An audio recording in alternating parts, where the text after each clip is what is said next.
Nataranta kong binawi ang kamay ko. Naramdaman ko lang na medyo uminit ang buong katawan ko ngayon. Binitawan ni Bea Alonzo ang kamay. Medyo nahihiya ang boses. Tara na. Kita tayo ko palang ng maayos. Biglang may malakas na puwersa mula sa likuran. Nataman ako sa bukong-bukong. At hindi sinasadyang natapilok pa ng bahagya. Isang batang lalaki ang nakatama sa akin. Nakitang nakagawa siya ng mali. Medyo kinakabahang tumayo siya sa gilid. Kinawian ko ang bata para paalisin na siya. Kumunat ang noo ni Bea. Lumuhad sa harap ko. Marahang hinawakan ng daliri ang bukong-bukong ko.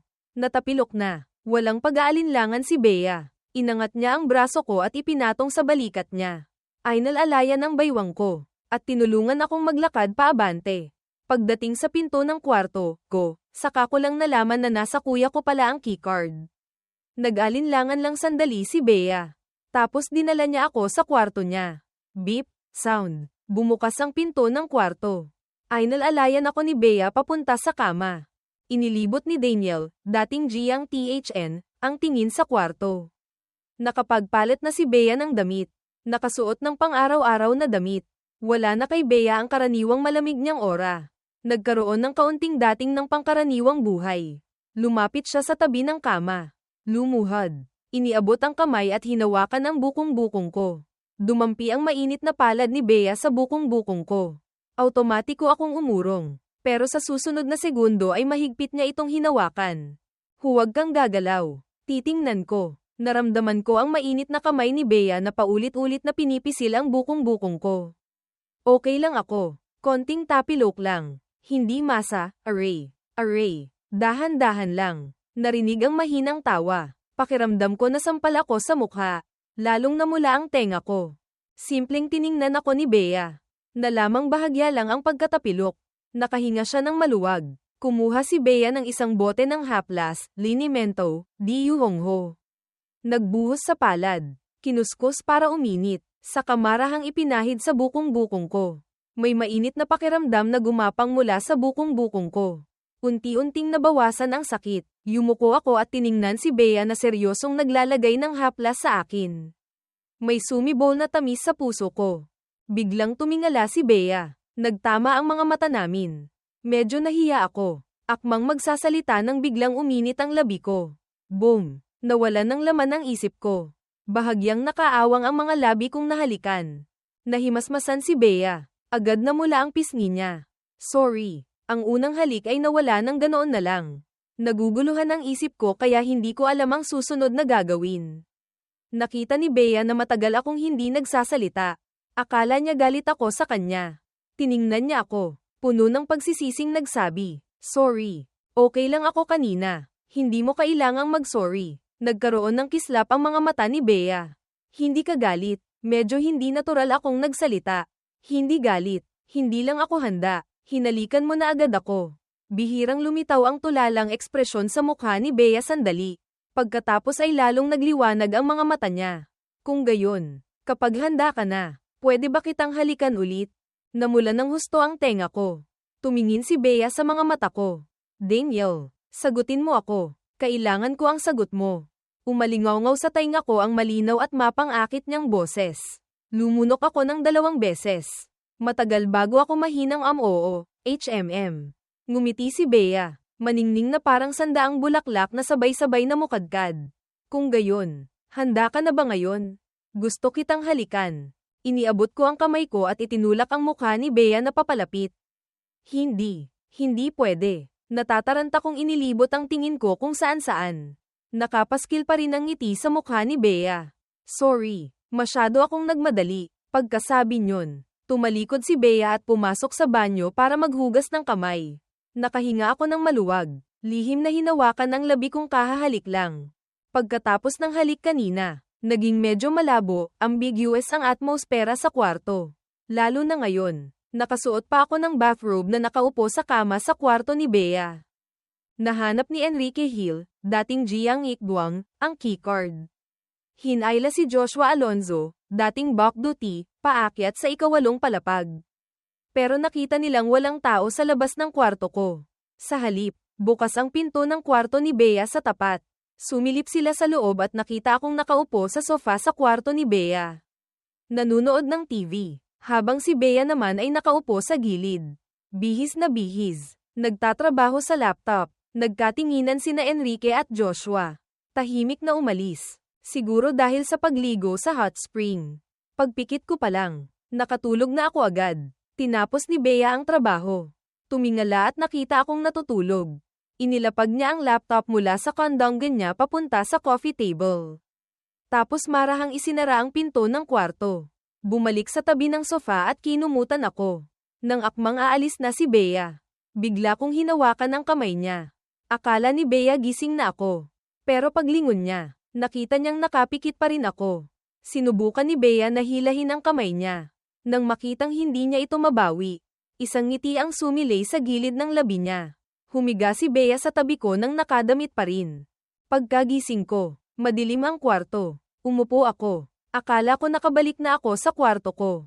Pagbaba ko ng kama, saka ko lang nalaman na nakasuot pa rin ako ng bathrobe kaya akmang bubuksan ko ang ilaw para humanap ng damit na maisusuot. Pagbukas ng ilaw, saka ko lang nalaman na hindi ko pala ito kwarto. Nablangko ang isip ko ng ilang segundo. Isang mahinang katok sa pinto ang nagpabalik sa akin sa realidad. Sa susunod na segundo, narinig ko ang boses ni Bea mula sa pinto. Daniel, gising ka na. Dinala ng kuya mo ang damit mo. Isinabot ko na sa pinto.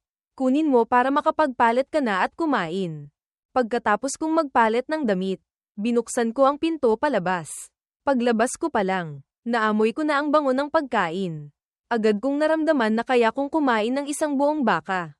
Tumingala si Bea mula sa laptop sa harap niya. Nakita niya ako. Sumilay ang ngiti sa gilid ng labi niya. Kain tayo. Tumango ako. Pumunta sa dining table at umupo. Nakita kong tumayo rin si Bea at lumapit. Upo ka. Hindi ka pa rin kumakain. Umidlip lang sandali. Automatiko kong naisip na nagpapahinga si Bea sa kwarto. Hinawakan ni Bea ang batok niya at kinuskus ito. Nakita ko ito kaya nagtanong ako. Bakit? Hindi ka ba nakatulog ng maayos? Medyo hindi komportable. Pagkatapos, bahagyang kumerba ang gilid ng labi ni Bea. Ikaw, masarap ba ang tulog mo? Napakasarap ng tulog ko. Kaya lang, parang may lamok. Tinaasan ako ng kilay ni Bea. Lamok, nung nagpapalit ako ng damit kanina. Napansin ko sa ilalim ng collarbone ko.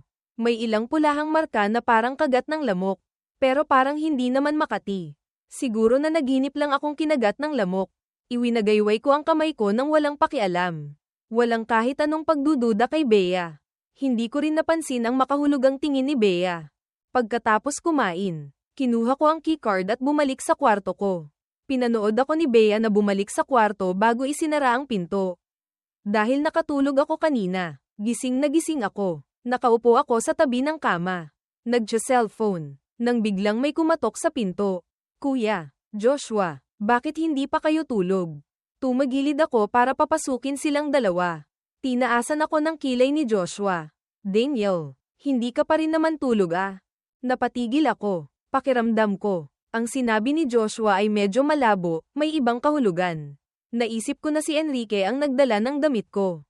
Agad kong naintindihan na alam na nilang dalawa na natulog ako sa kwarto ni Bea. Kanina, natulog lang talaga ako sa kwarto ni Bea. Enrique, Joshua, natulog lang talaga. Nakita ko ang hindi nila paniniwalang itsura.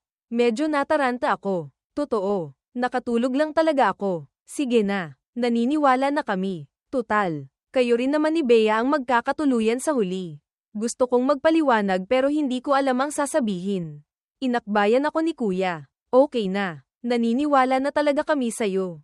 Gusto mong uminom? Medyo nauuhaw nga ako. Sige, inom tayo. Nagkatinginan at nagngitian sina Enrique at Joshua. Dinala ako sa maliit na bar sa ikawalong palapag. Naroon din sina Truong Uyn Ton at ang iba pa. Pagkakita sa akin, lumapit si Ate, Catherine Bernardo. Daniel, okay ka lang? Natulala ako sa tanong. Akala ko alam niya ang tungkol sa natapilok kong bukong-bukong. Ate, okay na po ako. Nakatayo si Truong Uyn Ton sa likod ng maliit na bar. Nanginginig ng shaker. Brother-in-law, anong gusto mong inumin? Tiningnan ko ang pulat berdeng likido sa baso. Bigyan mo ako ng isang basong mababa lang ang alcohol content. Hindi pa ako nakakainom dati. Ngumiti si Truong Yuyenton. Kita ang mapuputing ngipin. Sige ba? Pagkatapos ay bihasang nagsimulang pumili ng alak. Sinadya pang gumawa ng ilang mahihirap na galaw, flair bartending. Namangha ako. Masiglang pumalakpak at sumipol. Lalong ginanahan sa pagpapakitang gilas si Truong Yuyenton. Isang baso ng cocktail na may gradient na asol ang itinulak sa harap ko. Brother-in-law, tikman mo. Hindi mataas ang alcohol content niyan. Kinuha ko ang baso ng alak at inisang lagok ito. Pagkatapos kong inumin, medyo nakaramdam pa ako ng pagkukulang, bitin. Pagkatapos maligo ni Bea, balak din niyang lumabas para uminom ng ilang baso. Pagpasok niya, nakita niya akong nakasubsob sa maliit na bar counter. Mabilis siyang lumapit. Daniel, tiningnan ni Bea si Truong Yuyenton nang may medyo malamig na tingin. Anong nangyari? Nahihiyang kinamot ni Truong Yuyenton ang ilong niya. Ano kasi? Ate Bea, hindi ko po talaga alam na hindi pala kaya ni brother-in-law ang alak. Tiningnan ni Bea ang mahigit 10 baso ng alak sa counter. Siya lahat ang uminom niyan. Agad umiling si Truong Yuyenton. Medyo malamig ang boses ni Bea. Ilan ang ininom? Dahan-daang itinaas ni Truong Yuyenton ang isang daliri. Lalong nanlamig ang tingin ni Bea. 10 baso. Isang baso. Natigilan ang mukha ni Bea. Nagdududang nagkamali siya ng dinig. 1 baso. Uminom ng 1 baso. Naging ganito na. Huwag nang banggitin si Bea. Pati ang mga nakasaksi sa buong pangyayari ay nagulat din. Kumunat ang noo ni Bea. Kung gayon, bakit hindi niyo siya ainalalayan pabalik sa kwarto para magpahinga? Hinayaan niyo siyang nakasubsob dito. Pagkasabi niyon, akmang iaabot ni Bea ang kamay para alalayan ako. Mabilis na itinaas ni Truong Yuyenton ang kamay para pigilan si Ate Bea. Huwag. Pero hindi nangyari ang inaasahang eksena. Matagumpay na naialalayan ni Bea akong tumayo. Binawi ni Truong Yuyenton ang kamay. Hindi ba dapat? Sa sandaling ito, narinig sa tabi ang isang nanggigigil na boses. Bakit? Pwede mo siyang hawakan pero ako hindi. Lumingon si Bea at nakita si Catherine na nakaupo sa gilid. Kumunat ang noo ni Bea. Anong nangyari sa mukha mo? Ate, ang ilang nagpipigil ng tawa ay hindi na napigilan. Lahat sila ay humagalpak ng tawa. Yun pala, kanina. Gusto rin ni Catherine na alalayan ako pabalik sa kwarto. Pero pagdampi pa lang ng kamay niya sa balikat ko. Binigyan ko siya ng isang sampal. Walang pwedeng lumapit sa akin. Kaya hinayaan na lang nila ako sa maliit na bar counter. Kaya lang, hindi nila inaasahan na pagdating ni Bea. Okay lang na lumapit. Okay lang na humawak. Okay lang na yakapin ako. Nang malaman ang katotohanan ito, ngumiti si Bea. Tanong niya. Sino ba namang hindi magugustuhan ang ganitong eksklusibong pabor? Iniabot ni Catherine ang kamay. Akin na ang kapatid ko. Ako na ang mag-aalalay sa kanya pabalik. Tiningnan siya ni Bea ng 1 beses. Tapos tumingin sa akin na nakapikit at tahimik. Marahang inilipat ako sa mga braso ni Catherine. Hindi pa man sumisikat ang ngiti ni Catherine. Binigyan ko na naman siya ng 1 pang sampal sa mukha. Pagkatapos ng sandaling pagkabigla, humagalpak ng malakas na tawa ang lahat. Ang tawanan ng gumising sa akin na lasing.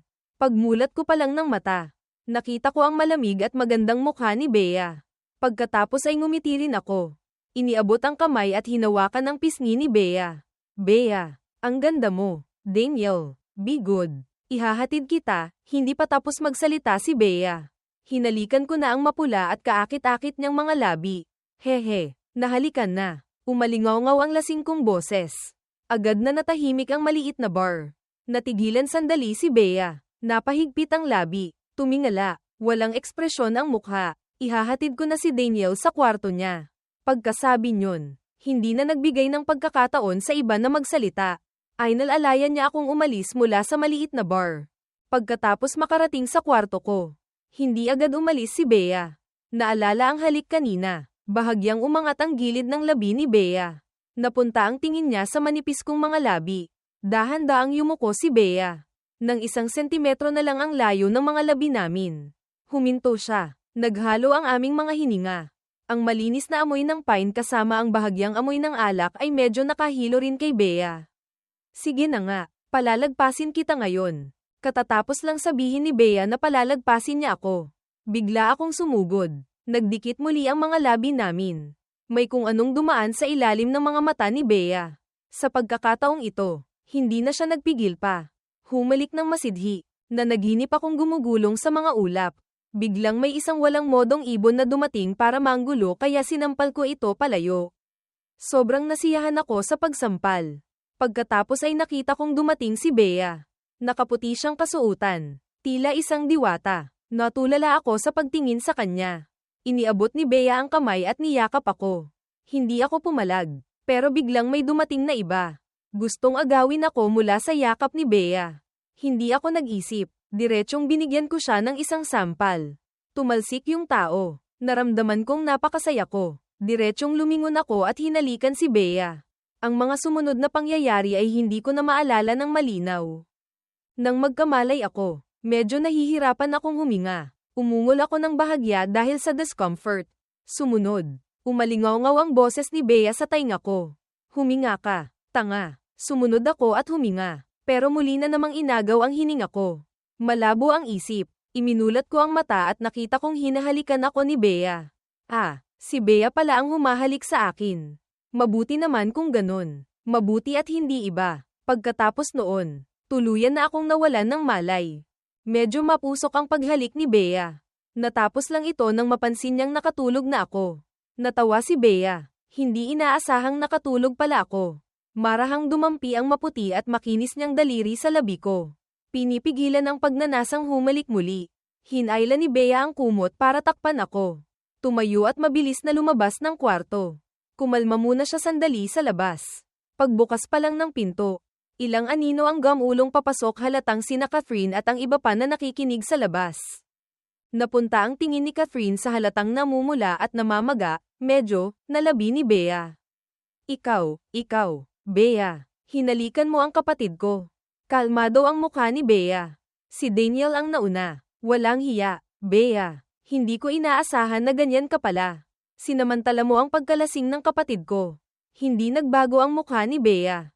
Hindi ko ginawa. Galit na galit si Catherine na akmang susugod. Pero pinigilan siya ni Natruong Uynton at ng iba pa. Nag-alala si Enrique na baka magising ako. Kami na ni Joshua ang magbabantay kay Daniel ngayong gabi.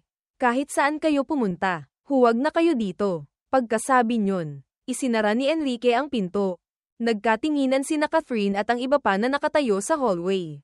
Galit na pinandilatan ni Catherine si Bea bago umalis. Mag-inuman tayo. Mamayang gabi. Huwag kang tatakas. Sukatan tayo ng lakas. Hindi nagbago ang itsura ni Bea. Tumango siya. Sige. Si Truong Uynton ay mahilig sa gulo. Hindi nagtagal. May nakahanay ng 10 baso ng alak sa harap nilang dalawa. Bawat isa ay punong-puno. Kumuha si Catherine ng isang baso. Bahagyang umangat ang gilid ng labi niya. Binigyan si Bea ng mapanghamong tingin. Ano? Kinuha rin ni Bea ang unang baso ng alak sa harap niya at marahang itinagay sa baso ni Catherine. Pagkatapos ay inisang lagok ito. Sumunod ang pangalawang baso. Pangatlo. Salaitan silang uminom. Na para bang hindi alak ang nasa baso kundi tubig. Sina Truong Uynton at ang ilang iba pa ay nakatayo sa gilid. Nag-cheer. Tiningnan ni si Tuyet ang paraan ng pag-inom nilang dalawa. Napailing. Sa huli, ang natirang may malay sa maliit na bar ay 1.5 lang, isang buo si Tuyet. At kalahati si Bea. Hinatid ang 3 lasing pabalik sa kanilang mga kwarto. Sinamahan ni si Tuyet si Bea pabalik sa kwarto niya. May sinabi si Tuyet kay Bea. Lumingon si Bea. Iyon pa rin ang malamig na itsura. Kaya lang may dagdag na kaunting pula sa dulo ng mata niya. Ngumiti si Tuyet. Masaya akong makita kang natagpuan mo na ang tunay mong pag-ibig. Alagaan mo siyang mabuti. Oo, gagawin ko. Nagising ako ng maaga. Ramdam ko lang ang sakit ng ulo. Nahihirapan akong bumangon. Nakita ko sina Enrique at Joshua na natutulog sa tabi ko. Magkayakap silang dalawa ngayon. Napakahimbing ng tulog. Seryosong inalala ni Daniel ang mga nangyari kagabi. Naaalala lang niya na parang uminom siya ng alak tapos parang nawalan na siya ng malay. Hindi pa ako nakakainom ng alak dati. Hindi ko alam ang tolerance ko, pero hindi ko inaasahan na ganito pala kababa. Isang baso lang. Nalasing na ako agad. Kinamot ko ang medyo magulo kong maikling buhok. Malabong lumitaw sa isip ko ang ilang putol-putol na imahe mula kagabi.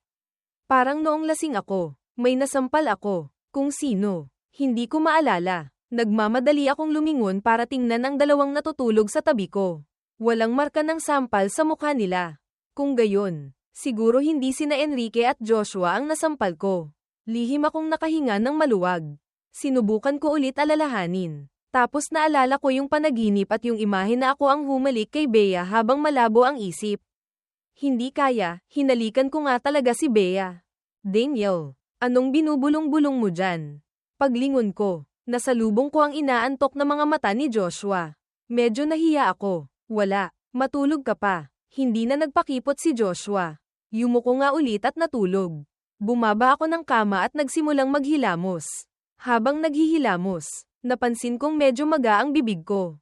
Muling lumitaw sa isip ko ang imahe ng paghalik kay Bea.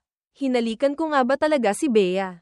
Ang pagdududang ito ay nakumpirma pagkatapos magising ni na Enrique at Joshua. Nalaman kong nanampal nga talaga ako. At ang nasampal ko pa ay ang sarili kong ate na si Catherine. Natigilan ako. Nanampal nga talaga ako. Sa pag-alala sa eksena kagabi. Walang tigil sa pagtawa sina Enrique at Joshua. Pareho silang gamulong sa kama sa kitatawa. Nahiya ako ng husto habang nakikinig. Inakbayan ako ni Enrique. Huwag kang mag-alala. Hindi ka sisisihin ni ate. Kahit ganito ang sinabi ni na Enrique at Joshua. Medyo nag-aalala pa rin ako. Kung nagkamali, kailangang humanap ng paraan para bumawi.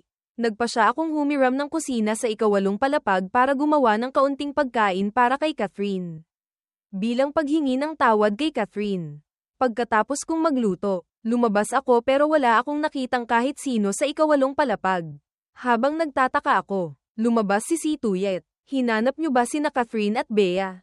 Masyado silang maraming nainom. Siguradong tulog pa sila ngayon. Maraming nainom. Hindi naman ganoon kalala ang tolerance ng ate ko Kagabi, gaano ba karami ang nainom nila? May dumaang bahid ng hiya sa mukha ni Tuyet. Kinamot ang mukha niya. Hindi naman masyado. Pero halatang walang naniwala sa sinabing ito. Nakita niyang kumunat ang noo ko. Nag-isip sandali si Tuyet bago nagsalita. Medyo dinamdam ni Catherine ang tungkol sa inyo ni Bea kaya hinayla niya si Bea para mag-inuman at magpaligsahan. Bumalik ako sa maliit na kusina para gumawa pa ng sabaw na pampahules, hangover soup, para sa lahat. Kumatok ako sa pinto. Ate, gising ka na po ba? Pinakinggan kong mabuti ang galaw sa loob ng kwarto. Pero masyadong maganda ang soundproofing ng kwartong ito. Walang marinig na ingay. Naghintay ako sandali. Kumatok ulit ako. Sa pagkakataong ito, hindi nagtagal. Binuksan na ni Catherine ang pinto. Medyo maga pa rin ang mukha ni Catherine. Magulo ang buhok, halatang kagigising lang. Hanggang sa sandaling ito, saka lang ako tuluyang naniwala na nasampal ko nga ang sarili kong ate. Ate, sorry po, nablangko sandali ang isip ni Catherine. Tapos nalaman niyang tungkol sa mukha niya ang sinasabi ko. Sunod na naalala ang tungkol sa pagkalasing ko kagabi. Ang pagyakap ng mahigpit kay Bea. At ang paghalik ko pa sa kanya. Medyo naging pangit ang itsura niya. Mabilis kong naramdaman na parang hindi maganda ang mood ni Catherine. Lalong yumuko ako. Ate, sorry po talaga. Kagabi, lasing ako. Hindi ko rin inaasahan na masasampal kita ng ganito. Nakita ni ate na yumuko na ako para humingi ng tawad. Ang kaawa-awa kong itsura ay nagpalambot sa puso niya. Sige na, hindi ako galit sa'yo. Pero sa susunod, iwasan na natin ang alak. Pwede ba? Nagmamadali akong tumango bilang pagsang-ayon. Tutal, isang baso lang naman ang kaya ko. Ate, inumin niyo po itong sabaw pampahules. Tapos kumain po kayo ng konti para may laman ang tiyan. Sumili ang isang maningning na ngiti sa mukha ni Catherine. Akmang tatagilid para papasukin ako. Biglang umalingaw-ngaw mula sa hallway ang boses ni Joshua. Hindi maganda. Hindi maganda. Si ate. May nangyari kay ate. Nang marinig kong may nangyari kay Bea, itinulak ko ang tray sa kamay ko papunta sa mga braso ni Catherine. Nag-iwan ng isang linya. Titingnan ko lang. Tapos tumalikod at tumakbo. Tulalang tiningnan ni Catherine ang mga bagay sa kamay niya. Tapos ang papalayo kong anyo na hindi lumilingon. Lumaylay ang gilid ng labi niya. Dumiretso akong tumakbo papasok sa kwarto ni Bea. Nakita ko si Bea na kalahating nakasandal sa headboard. Hindi normal ang pamumula ng mukha niya. Narinig ang ingay. Tumingala si Bea. Nang makita niyang ako ito, Sumilay ang ngiti sa gilid ng labi niya. Bakit ka nandito? Narinig ko kay Joshua na may nangyari sa'yo kaya pumunta ako para tingnan. Tumingin si Bea sa pinto. Sinulyapan si Joshua na nakikinig sa usapan. Malambing na nagsalita sa akin. Okay lang ako. Medyo nasipon lang at nilanat ng kaunti. Iniabot ko ang kamay at ipinatong sa noo ni Bea. Mainit nga talaga. Kumunat ang noo ko at nagtanong. Nasaan ang first aid kit? Sabi ni Joshua. Alam ko kung nasaan. Kukunin ko. Hindi nagtagal. Dinala ni Joshua ang isang kahon ng gamot. Hinanap ko doon ang thermometer. Inalag-alog ito. Tapos iniabot kay Bea. Masuner ang tinanggap ito ni Bea at inilagay sa kilikili. Nakita ang nag-aalala kong itsura. Marahan siyang umalo. Okay lang ako. Huwag kang mag-alala. Napahigpit ang labi ko. Hindi ako umimik. Umupo ako sa tabi ng kama. Binibilang ang oras para sa thermometer. Nakita ito ni Bea. Marahan siyang bumantong hininga. Nang kunin niya ang thermometer at tingnan ito. Hindi nagbago ang itsura niya. Hanggang sa kinuha ko ito para tingnan. Agad na nanlaki ang mga mata ko. Malapit nang mag-39 degrees. Nag-aalala akong nagsalita. Hindi pwede. Punta tayo sa ospital. Pero marahang tumanggi si Bea. Hindi na kailangan. Inom lang ako ng gamot. Okay na. Bea, hindi mo ba alam pahalagahan ang kalusugan mo? Nakita kong ganito kawalang pakialam si Bea sa kalusugan niya. Medyo nagalit ako. Unang beses kong nagalit sa kanya. Pati si Joshua na nakikinig sa pinto ay natakot. Tahimik na umalis si Joshua. Si Bea naman ay nanatili sa ganoong itsura. Iniabot niya ang kamay para hawakan ako. Umiwas ako. Hinayla pa rin ako ni Bea para umupo sa tabi ng kama. Marahang nagsalita. Galit ka na, sa sobrang galit ko. Ayoko nang magsalita. Nakita ito ni Bea. Nagpatuloy siya sa paglalamang. Okay lang talaga ako. Malakas ang katawan ko. Inom lang ng gamot. Pahinga konti. Siguradong gagaling. Sakto naman. Tumakbo papasok si Joshua kasama ang isang mukhang doktor. Nandito na ang doktor. Nandito na ang doktor. Lumapit ang doktor sa tabi ng kama. Akma akong magbibigay puwang. Pero ayaw bitawan ni Bea ang kamay ko. Sinuri sandali ng doktor si Bea. Kumunat ang noo at nagsabi. Mukhang kailangang turukan ng gamot. Hindi ko binigyan ng pagkakataon si Bea na tumanggi. Diretsong nagsalita ako. Turukan. Magpapaturok kami. Pero tiningnan pa rin ng doktor si Bea ng isang beses.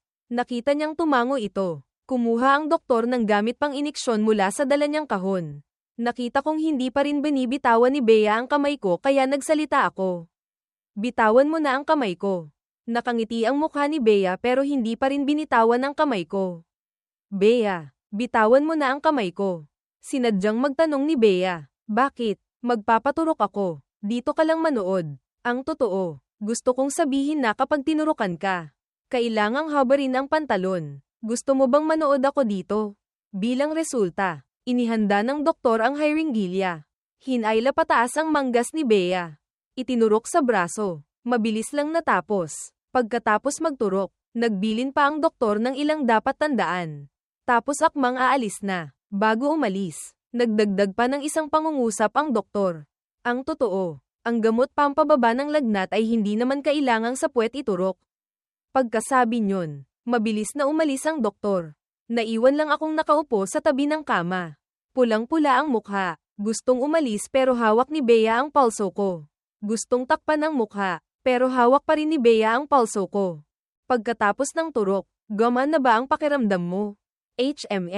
Tila medyo hindi pa rin komportable si Bea. Bahagyang nakakunot ang maganda niyang mga kilay. Magaspang din ang boses niya. Naramdaman kong lalong umiinit ang temperatura sa ilalim ng palad ko. Medyo nag-aalala rin ako. Basa na ang damit mo. Kailangan mo bang magpalit? Yumuko si Bea at tiningnan ako ng isang beses. Ang malalim niyang mga mata ngayon ay may kumikislap na liwanag. Pagkatapos ng turok, walang lakas. Tulungan kita, isang nasabing hindi pinag-isipan. Agad akong nagsisi. Tumayo ako. Nagmamadaling pumasok sa banyo. Hindi nagtagal. Lumabas akong may dalang isang palangga ng maligamgam na tubig. Nasa aparador ang damit mo. Tama. Nakasandal si Bea sa headboard ng may mahinang itsura. Napakahina ng boses. Kumuha ako ng malinis na damit mula sa aparador. Sumulyap ako sa drawer ng underwear. Nag-alinlangan sandali. Tapos isinara ko pa rin ang pinto ng aparador.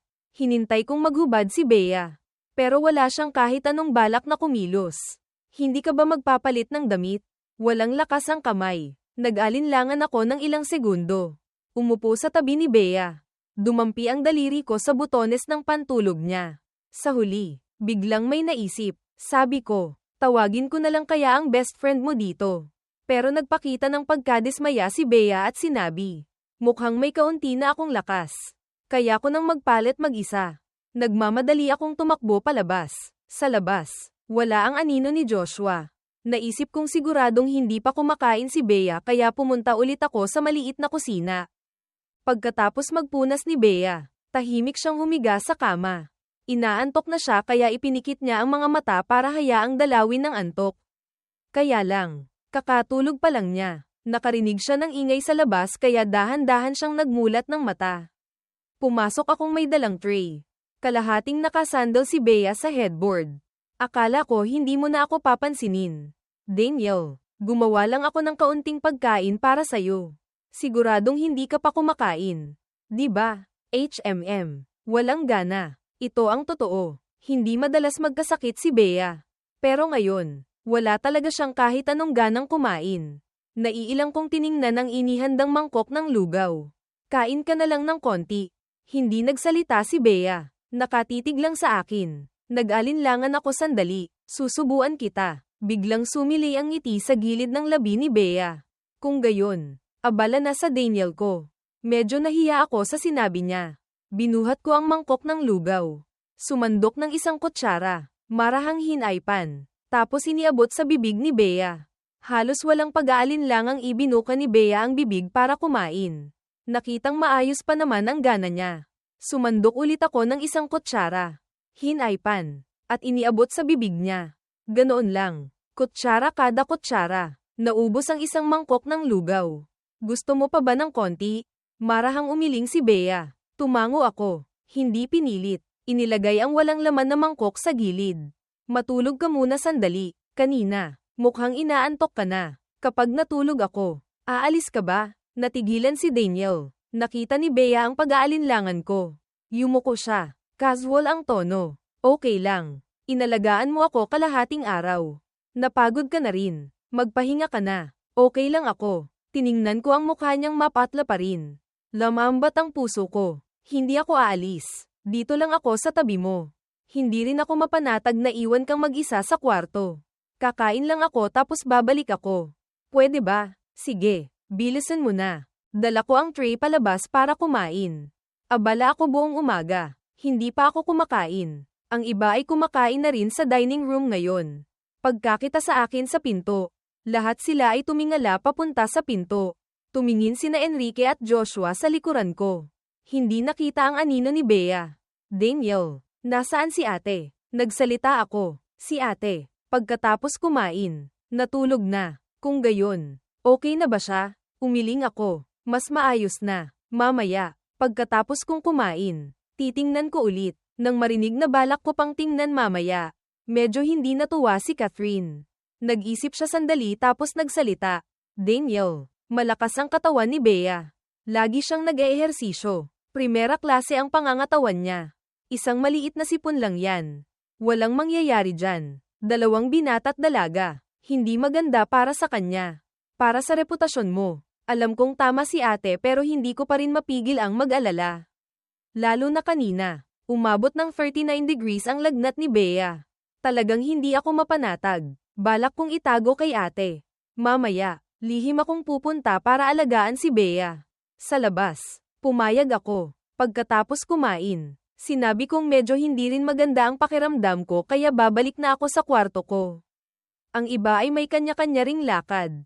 Pagbalik ko sa kwarto, lagi kong pinapakinggan ang galaw sa hallway. Nakitang lahat sila ay nakabalik na sa kwarto. Saka lang ako lihim na nagbukas ng pinto. Ginamit ang keycard ni Bea para lihim na buksan ang kwarto niya. Pumasok ng napakabilis. Dahan-dahan akong pumasok sa loob ng kwarto. Nakita ko si Bea na dapat sana'y nagpapahinga. Ngayon ay kalahating nakasandal sa kama. May laptop pa sa kandanggan niya. Kumunat ang noo ko at nagsabi, "Bakit hindi ka nagpapahinga?" Nakita ako ni Bea. Bahagyang umangat ang gilid ng labi niya. Tinapak-tapik ang pwesto sa tabi niya. Umupo ako doon. Sumulyap sa laptop. Puro dokumentong hindi ko maintindihan. Kumunat ang noo ko at nagsabi, "May sakit ka. Hindi ka ba pwedeng magpahinga ng maayos kahit konti?" Ngumiti si Bea ng paumanhin. Urgent na trabaho. Ang totoo, hindi ko naman gustong sisihin si Bea. Naawa lang ako. Nakikita lang ng ibang tao ang magandang panlabas na anyo ng tagapagmana ng mayamang pamilya. Hindi naiisip na sa ilalim nito ay kailangang magsikap ng doble kaysa sa karaniwang tao. Narinig ni Bea ang lungkot sa boses ko.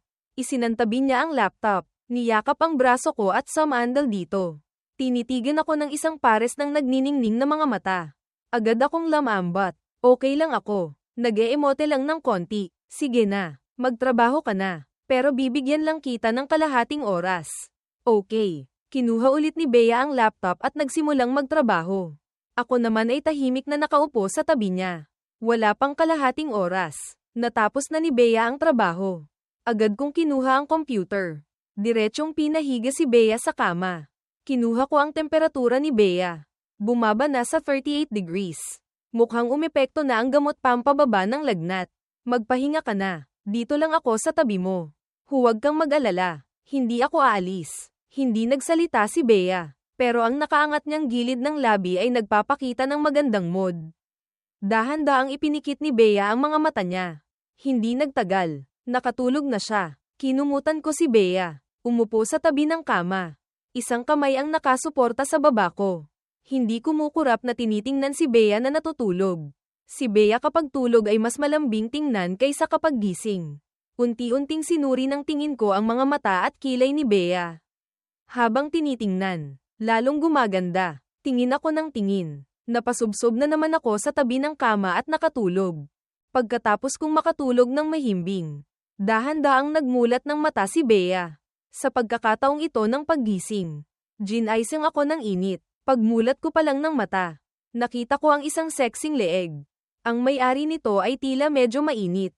Isang kumikinang napatak ng pawis ang sakto namang dumulas pababa. Tumingala ako. Hindi inaasahang tumama sa isang pares ng malalim na itim na mga mata. Akma pa lang akong magsasalita. Naramdaman ko nang hinalikan ang labi ko. Ang nag-aapoy na init ay damaloy mula sa mga labi papunta sa akin. Napansin kong tila nilalagnat na naman si Bea. Ang init na ito ay halatang mas mataas kaysa dati. Gusto kong itulak si Bea palayo. Pero mahigpit akong niyakap ni Bea. Tila hindi siya nasisiyahan sa pagpupumiglas ko. Gamulong si Bea at diretsyong dinaganan ako. Yumuko at humalik ulit, dahil may sakit pa rin si Bea. Hindi ko siya matiis na itulak palayo. Madilim ang kwarto. Hindi ko makita ng malinaw ang mukha ni Bea. Hindi ko rin alam kung anong oras na. Naghalikan kami ng matagal. Tila medyo nahimasmasan na si Bea. Sa dilim, tahimik niya akong tiningnan. Maya-maya, mahina siyang nagsabi ng, "Sorry." Gamulong pababa ng kama at tumakbo papasok sa banyo. Natulala ako sa kama, hanggang sa marinig ko ang tunog ng tubig mula sa banyo. Saka lang ako nakapag-react. Umupo ako at binuksan ang ilaw sa tabi ng kama. 6:00 na pala ng gabi. Madilim na rin sa labas. Naalala ang eksena naming naghahalikan sa dilim kanina. Paulit-ulit itong naglalaro sa isip ko. Namula ang tenga ko. Naramdaman kong may ilang bahagi rin ng katawan ko ang nagbago. Kanina, madilim. Walang makita. Ang mga pandama lang ang pinakatalas. Naaalala ko ng malinaw ang halik ni Bea. Ang init niya. Ang hininga niya. Nang pumasok si Bea sa banyo. Kumalma na rin ako. Bumaba ako ng kama. Umupo sa sofa sa tabi. Hinintay na lumabas si Bea. Maya-maya, umalingaw-ngaw mula sa banyo ang magaspang na boses ni Bea. "Daniel, pwede mo bang kunin para sa akin ang isang set ng damit?" Sige. Bihasa kong kinuha ang isang set ng damit mula sa aparador. Sa pagkakataong ito, nag-alinlangan ako sandali, mabilis na pumili ng isang item mula sa drawer. Isiniksik sa loob ng damit. Tapos nagkunwaring walang nangyari. Pumunta sa pinto ng banyo. "Nakuha ko na ang damit mo." Bumukas ng kaunting siwang ang pinto ng banyo. Tumalikod ako. Iniabot ang damit kay Bea. Tapos mabilis na lumakad palayo. Muling samarado ang pinto ng banyo. Hindi nagtagal. Lumabas si Bea na bihis na. Iniabot ko ang thermometer sa kamay ko. Kunin mo ang temperatura mo. Masunurang tinanggap ni Bea ang thermometer. Inipit sa kilikili. Ang oras ng paghihintay ay laging napakatagal. Naging may nipin na ako at gusto ko nang tingnan. Kabaligtaran ng pasyente. Dahan-daang kinuha ni Bea ang thermometer. Pagkakita sa temperatura sa thermometer. Nakahinga ako ng maluwag. Wala nang lagnat. Tahimik na nakinig si Bea. Hindi nagsalita. Tiningnan ko si Bea. Hindi ko sinasadyang maalala ang nangyari kanina. Bigla kong naramdaman na hindi na ako pwedeng manatili pa. Dahil magaling ka na. Kaya ako, hindi pa tapos ang salita. Iniabot ni Bea ang kamay at hinawakan ang kamay ko. Isang pares ng kaawa-awang mga mata ang tumingin sa akin. Daniel, yung 2 beses na kusa kitang hinalikan dati. Galit ka ba? Napatigil ako tapos agad na mula ang tenga ko. Hindi galit. Alam kong hindi ka mulat noon. Hindi sa hindi mulat. Daniel, gusto kitang halikan. Palagi kong gustong gawin. Umalingaw-ngaw sa tainga ang medyo magaspang na boses ni Bea. Ang pagiging prangka ni Bea ay nagpatigil sa akin. Pagkatapos ay inalis ko ang tingin ko. Hindi siya tiningnan. Tinaasan ako ng kilay ni Bea. Daniel, sabi mo. Anong ibig sabihin niyan? Ibig sabihin ba alam mong lagi kitang gustong halikan? O ang totoo, gusto mo ring mahalikan kita? Gumalaw ang lalamunan ko ng 2 beses. Bamantong hininga ako nang walang magawa at sinabi. May mga bagay na alam mo na. Sapat nang itago mo na lang sa sarili mo. Huwag mo nang sabihin pa. Hindi ko nakikita. Sa gilid. Ang gilid ng labi ni Bea ay walang tigil sa pag-angat. Biglang sumugod si Bea palapit. Kung gayon, isang halik. Tiningnan ako ni Bea. Hindi nagsalita. Siya ang unang pumikit sa harap ko. Isang kamay kong inilagay sa batok niya. Diretsyong idinikit ang labi ko. Ang halik na ito ay iba sa lahat ng nauna. Para akong dahan-daang tumitikim ng isang masarap na pagkain. Dahan-daang nilalasap ang lasa nito. Naghalikan kami ng napakatagal. Matagal hanggang sa paghiwalay namin. Pareho kaming medyo hinihingal. Samandal si Bea sa noo ko. Marahang hinaplos ng daliri ang labi niya. Nagsalita ako. Narinig ko. Kapag malapit nang gumaling ang sipon. Pinaka nakakahawa raw. Natigilan muna si Bea tapos diretsyong natawa. Niyakap niya ang baywang ko. Isinubsob ang sarili sa dibdib ko. Hindi ko maintindihan kung ano ang tinatawanan ni Bea pero masunurin pa rin akong nagpayakap. Sa isip ko, ibang bagay ang iniisip. Dapat na ba naming baguhin ni Bea ang relasyon naming dalawa? Ang ganitong kalabuan. Parang hindi. Maganda. Nakita ni Bea na nag-iisip ako kaya malambing siyang nagsalita. Daniel, anong iniisip mo? Iniisip ko kung dapat na bang umusad ng isang hakbang ang relasyon natin. Nakitang hindi sumasagot si Bea. Ako na ang nagpaliwanag. Naka-move on na ako kay Liza. Walang laman na rin ang puso ko. Pakiramdam ko, para sa'yo. Mayroon pa rin akong, marahang ipinatong ni Bea ang daliri sa labi ko. Daniel, ang pagtatapat. Ako na ang magsasalita. Akma pa lang akong magpapaliwanag. Narinig na ang malambing na boses ni Bea. Daniel, mula sa unang sandaling makita-kita. Nahulog na agad ang loob ko sa'yo. Gusto mo bang maging boyfriend ko? Para alagaan kita, mahalin kita, makipag-date sa akin na ang kasal ang layunin. Pwede ba? Hindi ko inaasahan na ganito kaseryoso si Bea. Tiningnan ko ang kislap sa mga mata niya. Naantig din ako. Gusto kitang makasama. Ngumiti si Bea. Iniabot ang kamay at niyakap ako ng mahigpit. Iniabot ko ang kamay. Hinawakan ang mukha ni Bea. At hinalikan ang labi niya. Niyakap ni Bea ang leeg ko. Isang mahaba at mapusok na halik. Nang maghiwalay, pareho kaming may ngiti sa gilid ng labi. Sabi ni Bea, hindi ba't sabi mo nakakahawa ang halik kapag may sakit? Natatawa kong sinabi, yung mga naunang halik ba hindi nakahawa? Nahawaan mo na ako. Kulang pa ba itong isa? Natawa si Bea. Sumang-ayon at tumango. Tama si Daniel. Pagkasabi nyon, nagkatinginan sila at ngumiti. Pag-alis ko sa kwarto ni Bea Alonzo. Pagbukas ko pa lang ng pinto, nakita ko na si Catherine Bernardo. Ang mukha ni Catherine ay may ekspresyong, sabi ko na nga ba. Lumingon siya at tiningnan si Bea sa tabi ko. Malamig na napangisi. Sige na nga, sa buong syudad. Ikaw lang siguro ang medyo karapat-dapat para sa kapatid ko. Ang tungkol sa inyo ng kapatid ko. Ako, bilang ate, pumapayag na. Mahinang ngumiti si Bea. May karapatan ka bang hindi pumayag? Tiningnan ko si Bea tapos si Catherine. Nakitang nagkaayos na sila. Natuwa ako. Ate, kami na ni Bea. Sa susunod, huwag mo na siyang awayin ha. Nagulat ang lahat. Sabay-sabay na nagsalita. Ano? Kayo na. Nagulat ako. Hindi masayang tiningnan sila ni Bea ng isang beses. Kakukumpirma lang ng relasyon. Naghalikan na. Kailangan kong managutan. Di ba? Hindi makapaniwalang tiningnan ako ni Catherine. Daniel, siguro pag-isipan muna natin ulit to. Tiningnan ko si Bea sa likod. Medyo naiilang akong nagsalita. Tama si Bea. Naghalikan na. Hindi ba medyo masama kung hindi pa ikumpirma ang relasyon? Talagang napakaganda ng pangangatawan ni Bea. Kinabukasan ay magaling na siya agad. Malapit na ring matapos ang biyahe namin sa hot spring. Gabi bago kami umalis, nagpa siya akong maligo ulit sa hot spring. Tutal, ilang araw na kami rito. Isang beses pa lang akong nakapag-enjoy.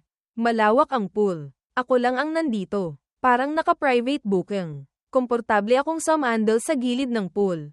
Nakababad sa maligamgam na tubig. Nasisiyahang bumantong hininga. May mahinang musika pa sa private bath area. Pumikit ako. Ipinatong ang dalawang kamay sa gilid ng hot spring pool.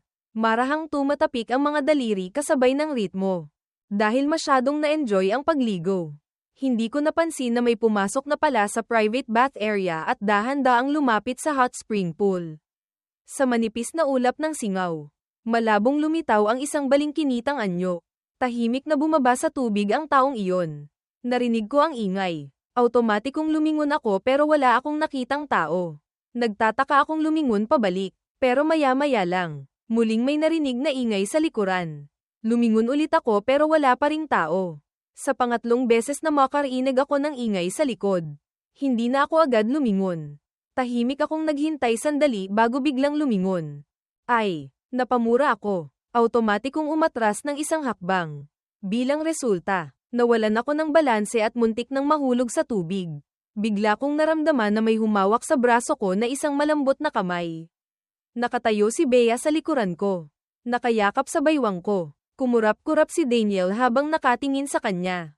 Nagtanong, Bea, paano ka nakapasok dito? Ito ang panlalaking paliguan. Alam ko. Alam mo pala. Bakit ka pa pumasok? Paano kung alam kong hindi darating sina Enrique Hill at sila kaya sumunod ako sayo? Medyo wala akong magawa. Kahit ako lang ang nandito. Hindi ka pa rin pwedeng pumasok. Medyo nagseryoso ang mukha ni Bea. Daniel, maniwala ka man o hindi. Pero parang hindi ako mapakali kanina kaya sumunod ako. Nakita kong seryoso siya. Hindi na ako nagsalita pa. Sakto naman. Isang sigaw ang bumasag sa katahimikan ng hot spring area. Mabilis akong hinayla ni Bea paahon. Saka ko lang napansin na hindi pala swimsuit ang suot ni Bea. Paglabas, nagkakagulo ang mga tao sa hallway. Tumatakbo palayo. Ang mga taong iyon ay galing lahat sa hot spring kaya gusot-gusot ang mga damit nila. May ilan pang ang hubad na hubad.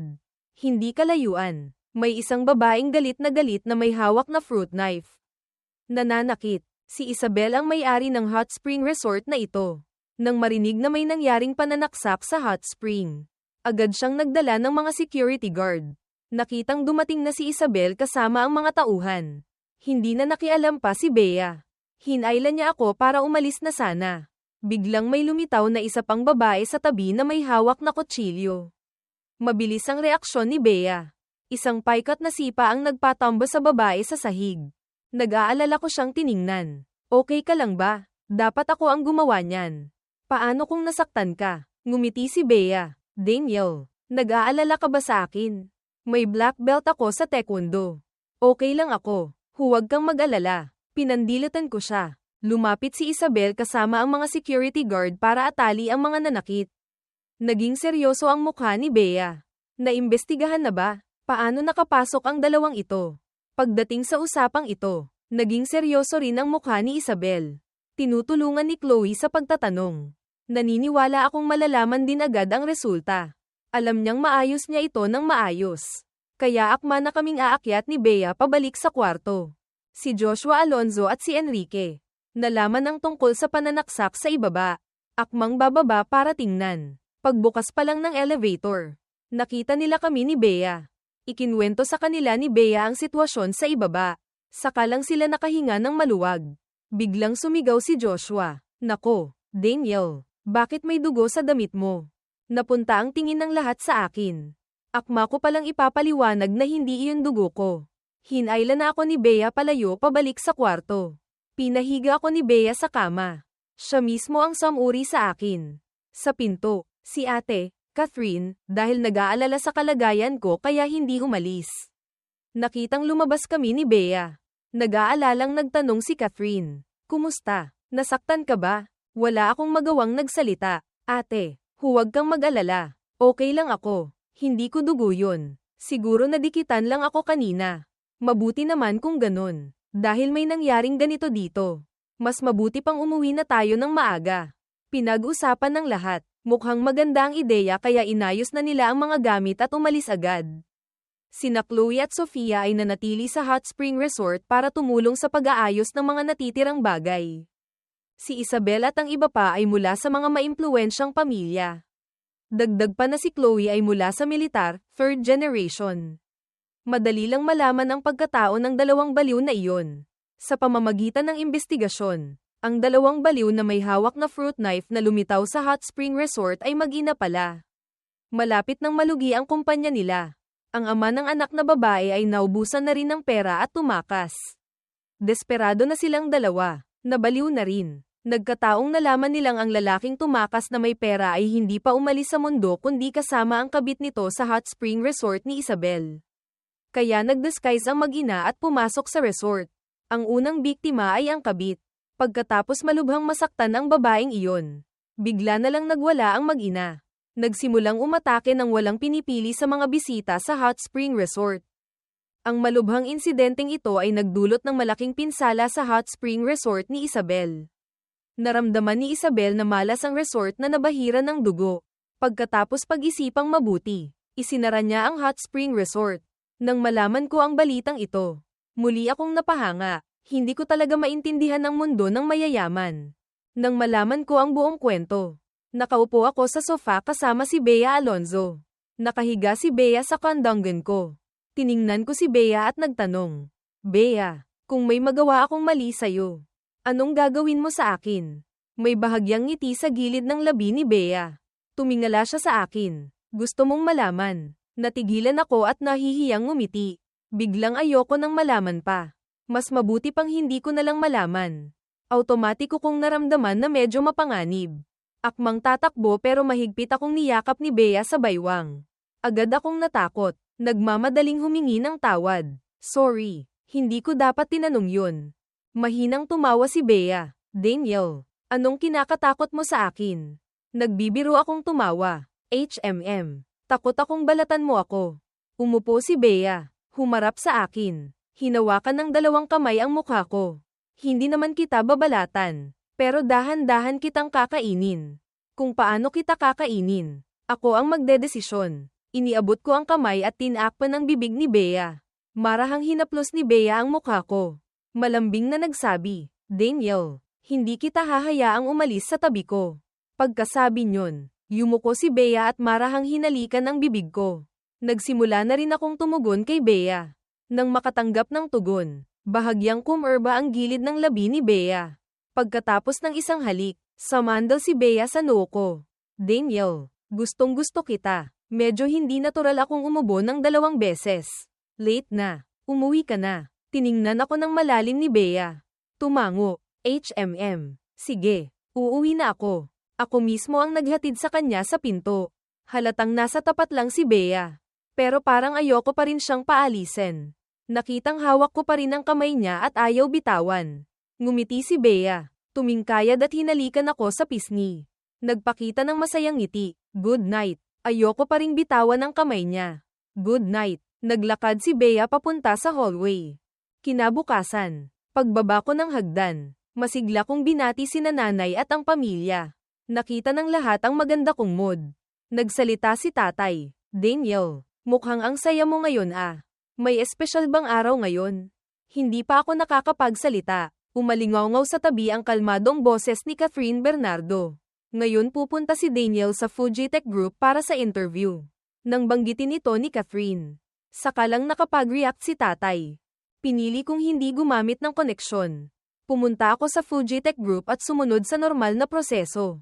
Nagpasa muna ng resume. Pagkatapos maaprubahan, saka lang pupunta sa kumpanya para sa interview. At para hindi mabunyag ang pagkatao ko bilang young master ng pamilyang Cruz. Espesyal akong nagsuot ng ordinaryong suit pagpunta ko sa interview. Ang buong kasuotan ko ay wala pang 500 pesos. Sobrang kontento ako sa itsura ko ngayon. Excited kong isinuot ang murang suit na iyon. Umikot sa harap ng pamilya ko. Ipinagmamalaki ang sarili. Tiningnan ng buong pamilya ang suot ko nang may hindi maipaliwanag na ekspresyon. Hindi nila inaasahan na isang araw ay may lilito na ganito kamurang damit sa bahay ng mga Cruz. Napabuka ang bibig ni nanay. Pero nang makita ang kontento kong mukha, lihim niyang nilunok ang sasabihin. Sige na, kung gusto mong isuot yan. Sige. Nagpahatid ako sa driver ng bahay sa lugar kung saan madaling makakuha ng taxi. Tapos ako na mismo ang sumakay ng taxi. Dumating ako ng sakto sa oras sa ibaba ng gusali ng Fujitech Group. Tiningnan ko ang napakalaki at kahanga-hangang gusali ng kumpanya. Bigla kong naramdaman ang nag-uumapaw na determinasyon. Ang Fujitech Group ay isa sa mga nangungunang kumpanya. Maraming nagsisiksikan para makapasok, at ako, aasa pa rin sa sarili kong kakayahan. Pumasok ako sa kumpanya ni Bea. Kasama ang ibang mga aplikante. Sumakay kami ng elevator paakyat sa ika-6 na palapag ng Fujitech Group Building. Ang assistant na namamahala sa pagtanggap ng mga aplikante ay maaga nang naghihintay doon. Sinulyapan ng assistant ang mga aplikante. Huminto sa akin ng 1 segundo pa. Bukod dito, tiningnan din ng assistant ang 2 lalaki, ang isa ay napaka-formal manamit. Ang isa naman ay katulad ko. Nakasuot ng ordinaryong itim na suit. Nang makitang kumpleto na ang lahat, nagsalita ang assistant. Pumasok po kayo para kumuha ng number. Kapag tinawag ang numero, yung tao po ang papasok sa interview room. Lumapit ang mga aplikante sa assistant para kunin ang kani-kanilang numero. Sakto namang nasa gitna ako ng 2 lalaking mas tiningnan ng assistant kanina. Ang lalaki sa harap ko ay mukhang napakadesente. Ang itim na suot niya ay katulad ng sa akin. Tila napansin din ito ng lalaki. Ngumiti siya sa akin ng may hiya. Nginitian ko rin siya pabalik. Biglang may narinig akong pang-iinis na tawa mula sa likuran. Sumunod. Sinabi ng lalaking iyon ng may pangmamaliit. Hoy, alam niyo ba kung gaano kalaking kumpanya ang Fujitech Group? Pupunta sa interview. Hindi man lang nag-ayos ng konti.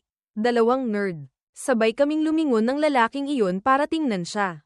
Ang lalaki sa likod ko ay nakasuot ng matingkad na kulay na suit at nakaayos pa ang buhok. Sobrang formal ng ayos niya. Kung alam mo, iisipin mong pupunta siya sa interview para maghanap ng trabaho. Kung hindi mo alam, aakalain mong isa siyang entertainer na naghahanap ng kliyente. Hindi ko pinansin ang lalaking iyon. Tumalikod ako at naghintay sa pila para kunin ang numero ko. Ang lalaking kapareho ko ng suot ay tumalikod. Yumuko. Mukhang mas nawalan ng kumpiyansa kaysa kanina. Ang lalaking mukhang pick-up, nang makitang hindi kami tumugon, ay naramdamang walang kwenta kaya hindi na rin nagsalita pa. Tiningnan ko ang numero sa kamay ko. 18, hindi una. Hindi huli. Maganda na rin. Kinuha ko ang numero at pumunta sa gilid para umupo. Naghihintay na tawagin ng interviewer. Lumapit ang lalaking kapareho ko ng damit. Hello. Tony Chua ang pangalan ko. Pwede ba akong umupo sa tabi mo? Tumingala ako. Sige, upo ka. Ngumiti si Tony. Nahihiyang umupo sa tabi ko. Ang lalaking mukhang peacock kanina ay umupo rin malapit sa amin. Mukhang maaga ang numero ng lalaking mukhang peacock. Mabilis lang. Siya na ang tinawag. Malakas na tumawag ang assistant. John Cruz. Automatiko akong tumingala. Hindi ko inaasahan. Kapareho ko pala ng apelyido ang lalaking mukhang peacock. Si Tony naman. Nang marinig ang pangalang John Cruz, kumislap ang mga mata niya. Yumuko. Hindi makita ang emosyon. Natural na tumayo si John. Inayos ang damit. At pumasok sa opisina. Tiningnan ni Tony ang papalayo niyang anyo ng may paghanga. May bahid ng lungkot sa kanyang mga mata.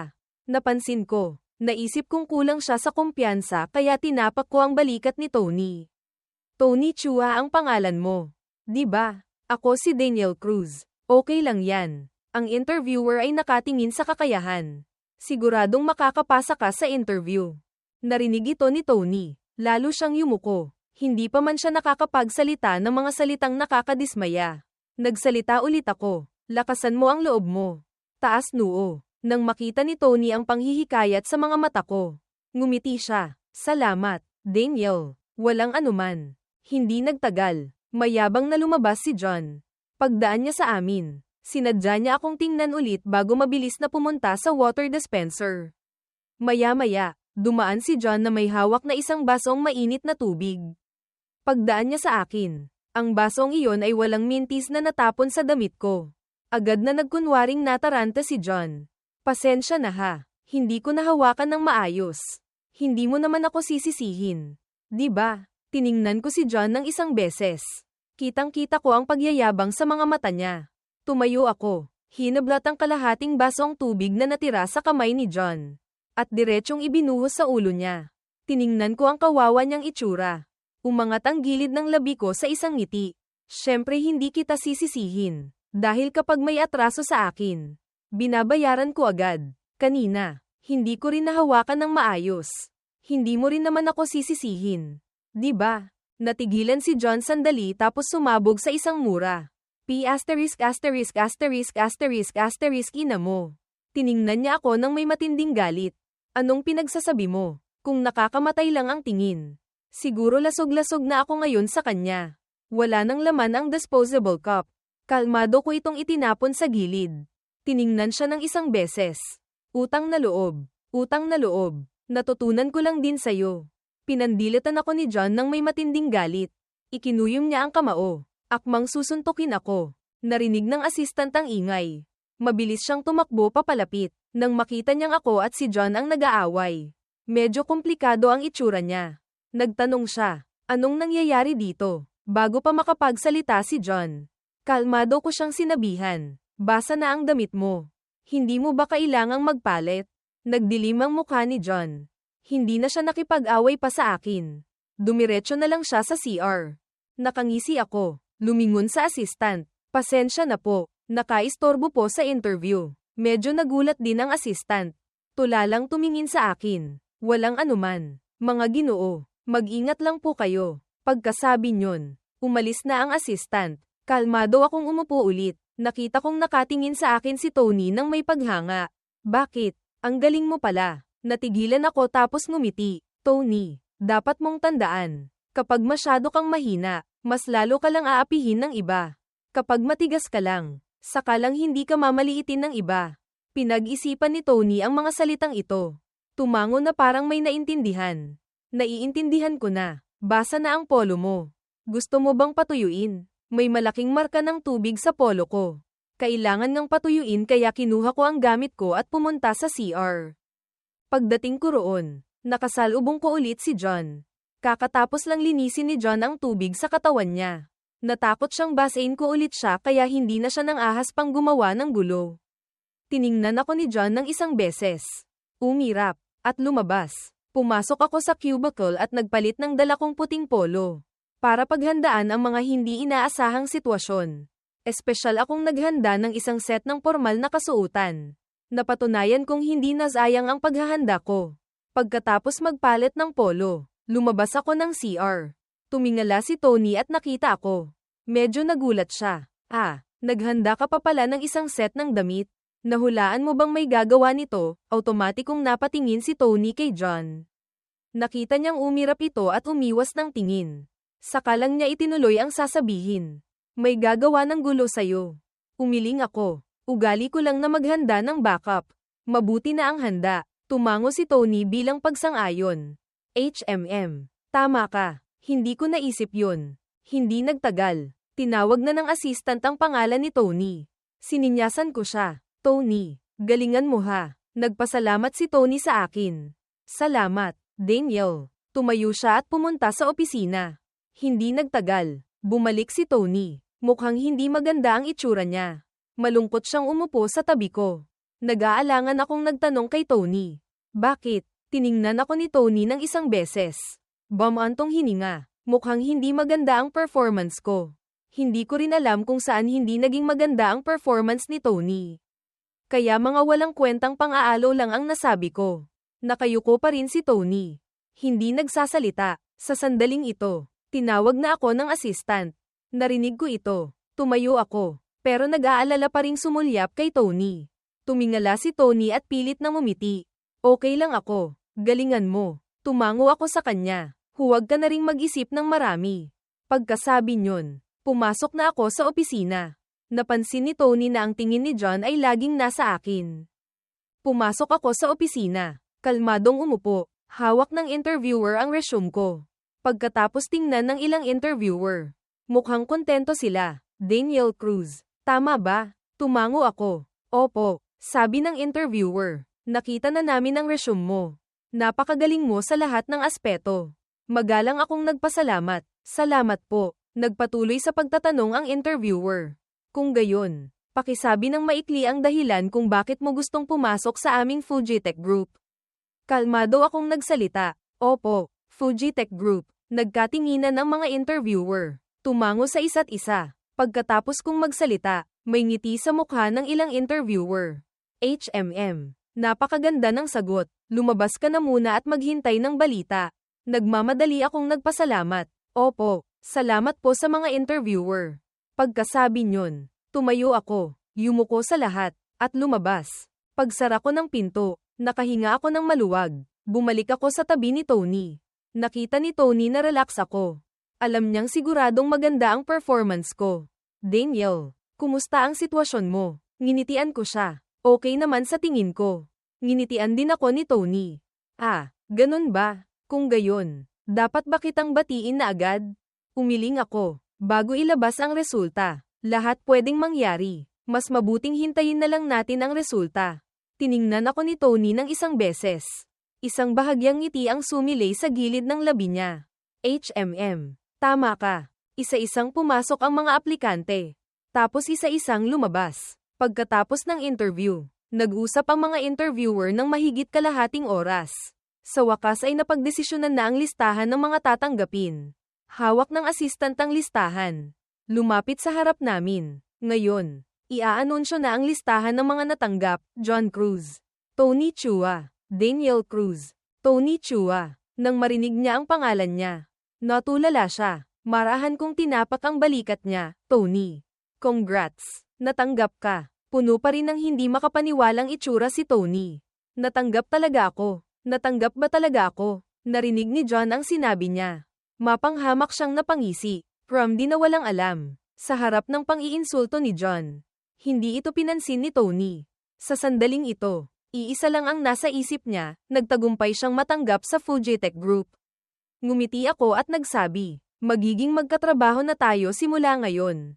Sana maging maayos ang pagsasama natin. Nagmamadaling tumango si Tony sa akin. Sana nga. 18th floor, CEO's office. Si Bea Alonzo ay nag-aasikaso ng trabaho ng kumpanya. Sa sandaling ito, pumasok ang assistant niyang si Leo. Naglagay ng isang tumpok ng dokumento sa tabi. MS, Bea. Ito po ang mga dokumentong kailangan ng pirma nyo. Hindi tumingala si Bea. HMM. Ilagay mo lang dyan. Inilapag ni Leo ang mga dokumento. Akmang aalis na. Biglang tinawag siya ni Bea. Yung pinapagawa ko sa'yo dati. Naibaba mo na ba ang utos? Natigilan muna si Leo tapos agad na tumango. Naibaba na po. Susundin po ng HR department ang gusto nyo. Kinawi ni Bea ang kamay. Senadoryas na pwede na siyang lumabas. Paglabas ni Leo ng opisina, may dumaang katrabaho mula sa parehong department. Hoy, Leo, anong sinabi sa'yo ni MS, Bea? Tiningnan siya ni Leo ng isang beses. Walang ganang nagsabi. Nakalimutan mo na ba ang ugali ni MS, Bea? Anong tinatanong mo? Nahihiyang umurong ang leeg ng katrabahong iyon. Hindi na nang ahas pang magtanong pa. Pero hindi pa rin mapigil ang maging mausisa. Halatang kaninang umaga, nakita niyang pumunta si Leo sa HR department. Bumalik si Leo sa pwesto niya. Hindi maiwasang maalala ang pinapagawa sa kanya ni Bea. Lihim na binigyan ni Bea ng kaunting pabor si Daniel sa kumpanya. Pero hindi isiniwalat ang pagkatao niya. Sinabihan lang niya si Leo na sabihin sa HR na kapag nag-aayos ng trabaho. Subukang bigyan si Daniel ng mas magaan na gawain. Sa kabilang banda, pagkatapos matanggap, dinala kami agad ng manager sa aming mga pwesto. Nagkataon na ako, si John, at si Tony ay napunta sa sales department. Ang sales department ang pinakaabala. Pero ito rin ang department kung saan pinakamadaling ma-promote. Dinala kami sa sales department. Nag-usap sandali ang dalawang manager. Tapos umalis na ang HR manager. Ang manager ng sales department na si MS, Zhao ang naghatid sa amin sa aming mga pwesto. Ang mga pwestong inayos para kina John at Tony ay parehong maganda. Maganda ang view. Maganda rin ang kapaligiran. Pero pagdating sa akin, hindi na ganoon kaganda. Napakapangit ng view. Malapit sa CR. Naramdaman kong sinasadya akong targetan ni MS, Zhao. Siguro iniisip niyang wala akong magandang background tulad ni John. Pero wala akong balak na ilantad ang pagkatao ko. Kaya mapipilitan lang akong magtiis. Natuwa si John nang makitang napunta ako sa dehadong pwesto. Lumingon siya kay MS, Zhao at nagsimulang magyabang. Hindi rin inaasahan ni Tony na mapupunta siya sa magandang pwesto. Akala niya, ang pwesto ko ang para sa kanya. Medyo nahihiya siyang nagsabi sa akin. Gusto mo, palat tayo. Tiningnan ko siya ng isang beses. Umiling. Hindi na kailangan. Diyan ka na lang. Okay na rin naman dito. May bahid ng pagkailang sa mukha ni Tony. Tinapak ko ang balikat niya. Okay lang talaga. Isang upuan lang naman to. Sige na nga. Dahil unang araw sa trabaho. Kahit sobrang abala na ng sales department, wala pa rin kaming masyadong ginagawa. 5 minuto bago matapos ang oras ng trabaho. Nakatanggap ako ng text mula kay Bea. Sinasabing huwag akong magmadaling umuwi pagkatapos ng trabaho. Mauna na akong maghintay sa kanya para sabay kaming umalis. Kaya pagdating ng oras ng uwian, nagligpit na ng gamit sina John at Tony. Ako naman ay kalmado lang. Tapos nagdahilan akong pupunta sa CR.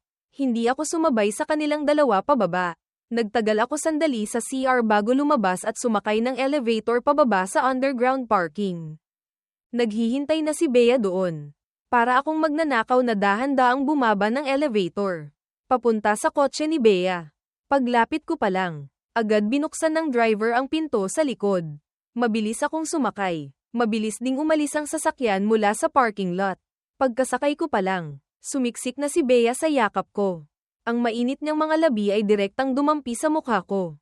Unang araw sa trabaho. Kumusta? Tiningnan ko siya. Nag-isip. Okay naman. Napaka-relax ng unang araw sa trabaho. Nagtanong si Bea, bakit hindi ka pumunta sa ibang department na mas magaan? Hinaplos ko ang nakanguso niyang mukha. Maganda naman talaga ang sales department. Makakapag-training pa ako. Nakitang desidido ako. Hindi na nagsalita pa si Bea. Tutal, naibaba na niya ang utos. Hindi ba maiintindihan ng mga tauhan niya ang gusto niya? Niyakap ni Bea ang mukha ko. Para ay celebrate ang unang araw mo sa trabaho. Ililibre kitang kumain. Umiling ako. Naghihintay na sina tatay at nanay sa bahay. Sabi rin nila, ay celebrate daw nila ako. Uwi na lang tayo. Gustong-gusto ni Bea kapag sinasabi kong, uwi. Nagbibigay ito sa kanya ng pakiramdam ng pag-aari. Sige, uwi na tayo. Pagka-uwi sa bahay, nagpalit muna ako ng damit sa kwarto. Pagbaba ko pa lang para kumain. Nakita kong sumunod sa akin si Bea papasok. Hindi maganda ang itsura ni Catherine dahil nandyan pa si nanay. Hindi niya may pakitang hindi siya masaya. Bumaba ako at tumakbo para umupo sa tabi ni nanay. Nakangiting nagtanong si nanay, Daniel, unang araw sa trabaho. Kumusta? Tumango ako at ngumiti. Okay naman po. Malaki ang kumpanya ni Bea. Maayos din po ang interview ko. Nakakilala pa ako ng 2 bagong katrabaho. Narinig ni nanay na maayos ang lahat sa trabaho ko. Natuwa rin siya. Tiningnan niya si Bea. Bea, sa susunod sa kumpanya, pakialagaan mo si Daniel ha. May tamang ngiti sa mukha ni Bea. Huwag po kayong mag-alala, tita. Para ay celebrate ang unang araw ko sa trabaho. Espesyal na naghanda si nanay ng isang mesang puno ng pagkain na nakakahilo sa dami. Sa handaan, walang tigil ang pag-abot sa akin ng pagkain ng lahat. Isang iglap lang. Ang mangkok ko ay naging parang maliit na bundok. Alam kong ito ang pagmamahal ng pamilya ko. Hindi ako tumanggi. Pagkatapos kumain, nagpaalam na si Bea para umuwi. Kusa akong nag-alok na ihatid siya sa pinto. Siyempre, tuwang-tuwa si nanay nang makita ito. Paglabas pa lang ng pinto, natural na hinawakan ni Bea ang kamay ko. Hindi rin ako umiwas. Bahagyang ikinuyom ang mga daliri ko at pinagkabit ang aming mga kamay. Naglalakad kami sa maliit na daanan sa harap ng bahay ng mga Cruz. Biglang tinawag ako ni Bea. Daniel. Tumingin ako sa kanya. Nag-aalangang magsalita si Bea. Kung mahihirapan ka sa kumpanya, pinutol ko siya. Bea, huwag kang mag-alala. Hindi ako yung tipo ng tao na hahayaang maapi ang sarili ko. Kapag may problema, hahanap ako ng paraan para ayusin. Tiningnan ako ni Bea. Matagal bago siya mahinang bumantong hininga. Lumapit at niyakap ako. Daniel, minsan, sana hindi ka masyadong independent. Bahagyang nanigas ang katawan ko. Tapos ay ipinulupot ko ang mga braso ko sa baywang ni Bea. Bea, alam mo ba, wala pang nagsabi sa akin ng mga bagay na ito. Mula bata hanggang paglaki, ang mga tao sa paligid ko, sinasabi lang na lalaki ako, na kailangan kong maging independent, na mas mabuti kung hindi ako aasa sa kanila. Puno ng awa akong tiningnan ni Bea. Daniel, sa susunod, sa harap ko, pwede kang maging mahina, pwede mong subukang umasa sa akin. Pwede ba? Tumingala ako at tiningnan siya. Kung gagawa ako ng gulo, sasamahan mo pa rin ba ako? Mahinang umirap si Bea. Sasamahan pa rin kita. Natawa ako. Bea, ganyan ka kawalang kondisyon sa akin. Hindi ka ba natatakot na masanay ako? Seryosong nag-isip si Bea tapos tumingkayad. Marahang hinalikan ang labi ko. Hindi ako takot. Sana nga, medyo wala akong magawang natawa.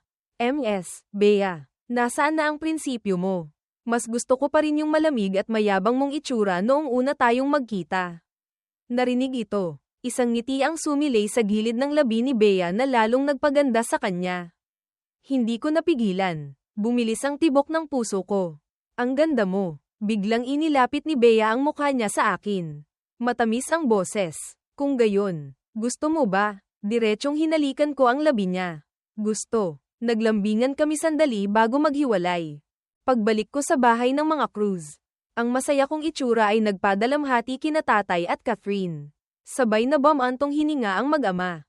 Ang anak na hirap nilang mahanap. Nagmamadali ng pumanig sa tagalabas. Hindi ko pinansin ang nanonambat nilang tingin. Masayang bumalik sa kwarto ko. Kinabukasan, ordinaryong damit pa rin ang suot ko papasok sa trabaho. Nagpahatid ako sa driver sa lugar kung saan madaling sumakay ng taxi. Sa pagkakataong ito, pinili kong sumakay ng bus papunta sa kumpanya. Nagkataong nakasabay ko si Tony.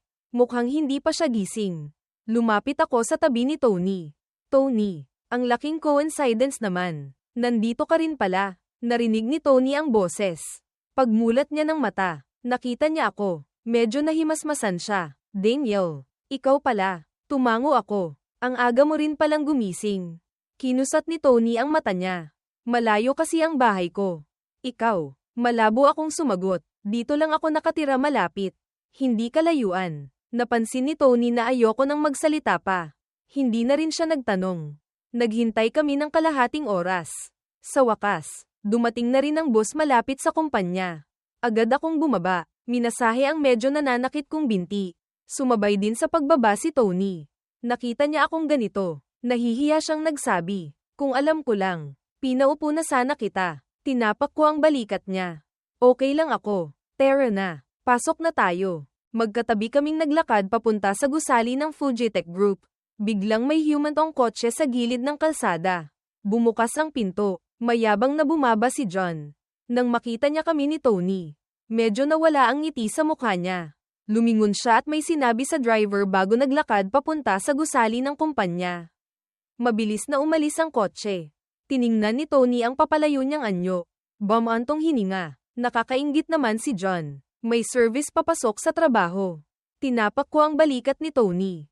Basta't magsisikap ka, makakabili ka rin ng sarili mong kotse balang araw. Natahimik sandali si Tony tapos tumango. Tama ka. Akma na ulit kaming lalakad ni Tony. Pero may narinig na namang humantong sasakyan sa likuran. Lumingon kami. Nakita naming mabilis na bumaba ang driver. Umikot papunta sa pinto sa likod. Magalang na binuksan ang pinto. Lumabas si Bea Alonzo na nakasuot ng high-end suit mula sa likod na upuan. Dumiretso papunta sa pinto ng kumpanya. Hindi tumitingin sa gilid. Si Tony. Pagkakita pa lang kay Bea. Diretsong natulala. Nakatutok ang tingin niya kay Bea. Hindi maalis. Automatikong lumingon si Bea ng isang beses. Marahang dumaan ang tingin niya kay Tony. Huminto sa akin ng isang segundo pa. Tapos parang walang nangyaring umalis. Na para bang hindi niya talaga ako kilala. Ako naman, para maiwasan ang atensyon. Pagtingin ni Bea, agad akong tumalikod. Pero lihim na umangat ang gilid ng labi ko. Pagkaalis ni Bea, parang sakalang nahimasmasan si Tony. Si MS, Bea yun. Diba? Tumango ako. Ngunit, si Tony ay may paghanga sa mga mata. Ang ganda ni MS, Bea.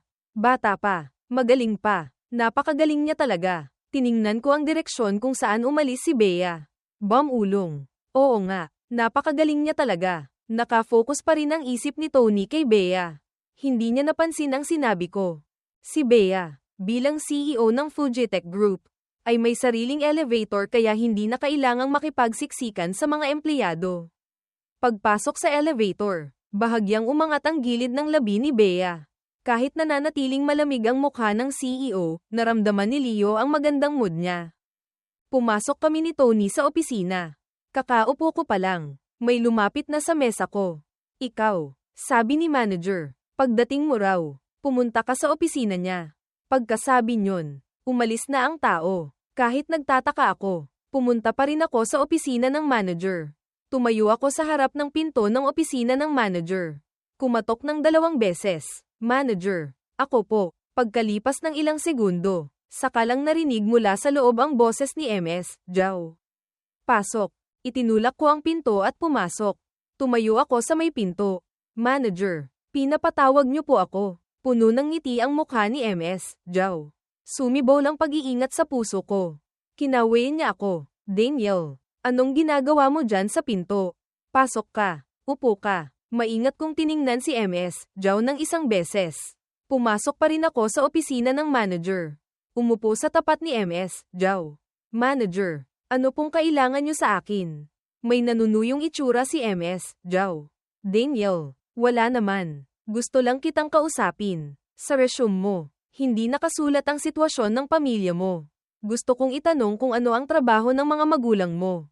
Narinig ko ito. Medyo alam ko na kung ano ang gustong gawin ni MS, Jao. Pinagdududahan niya ang pagkatao ko. Seryoso akong nagsabi. Ordinaryong tao lang po ang mga magulang ko. Ang nanay ko po ay housewife. Ang tatay ko po ay maliit lang na may-ari ng isang grocery store.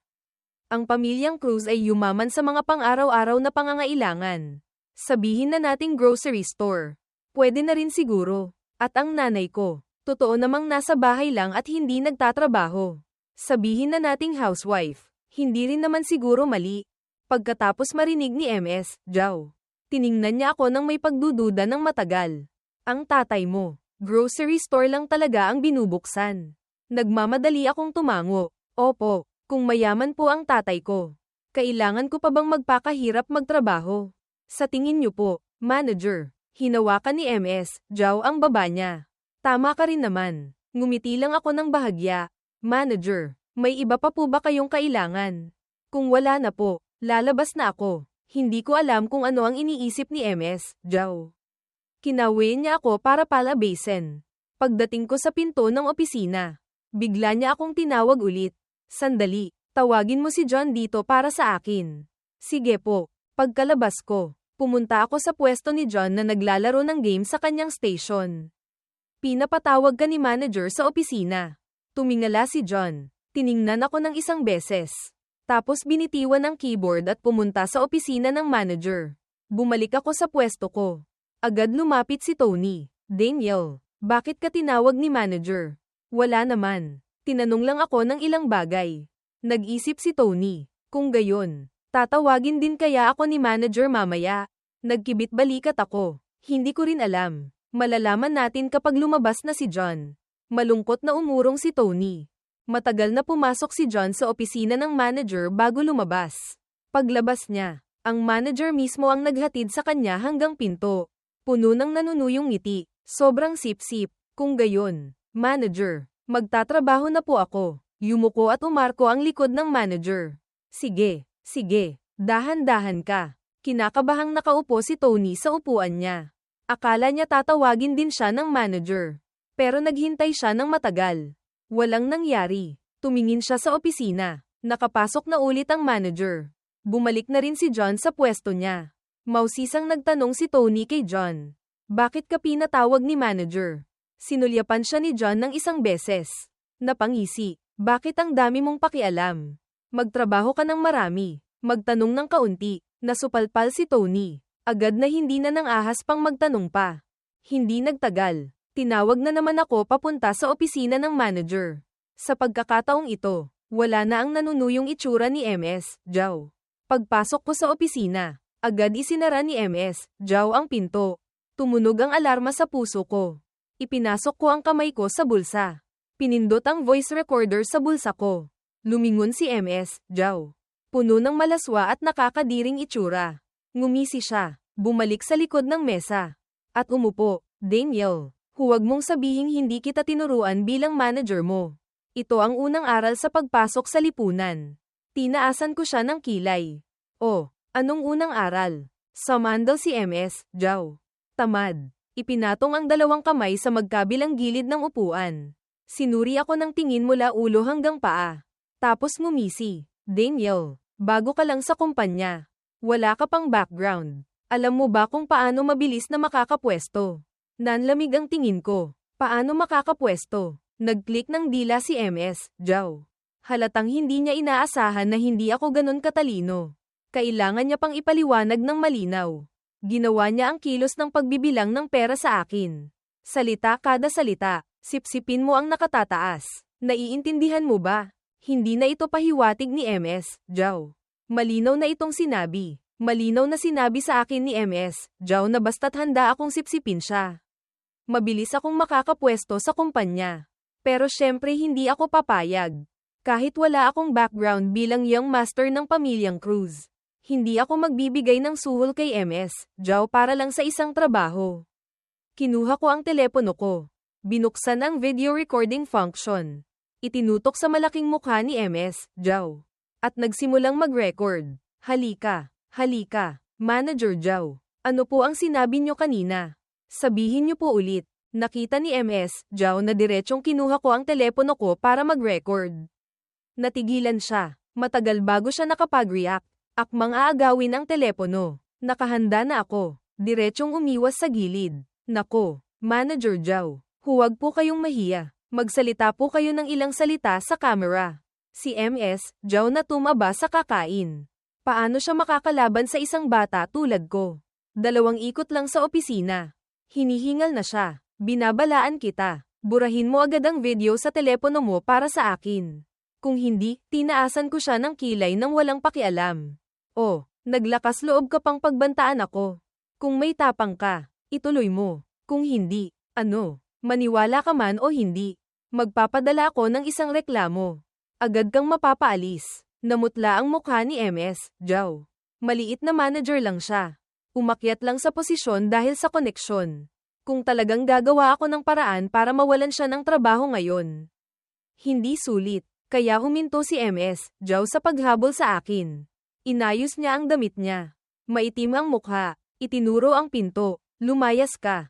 Itinago ko ang telepono. Sa harap ni MS, Zhao. Na-backup ko ang video na iyon bago ko itinago ng may kasiyahan ang telepono. Nanggagalaiti sa galit si MS, Zhao. Nagngalit ang ngipin. Kung ayaw mong matanggal, payo ko sa'yo. Mas mabuting manahimik ka na lang. Hindi niya talaga inaasahan na ganito ako kitigas. Kahit wala pa siyang nagagawa sa akin. Natatakot pa rin siyang kumalat ang usapan. Pilit siyang nagpakalma. Wala naman akong ginawa . Kahit magsulat ka pa ng reklamo. Hindi ako takot. Nagkibit balikat ako nang walang pakialam. Kung hindi ka takot, subukan mo. Pagkasabi niyon, naglakad ako papunta sa pinto ng opisina. Bago umalis, bigla akong nagsalita. Oo nga pala. Nakalimutan kong sabihin sa'yo. Nag-aral ako ng martial arts. Sa susunod, mag-isip ka muna bago magsalita. Diretsyong binuksan ko ang pinto ng opisina at lumabas.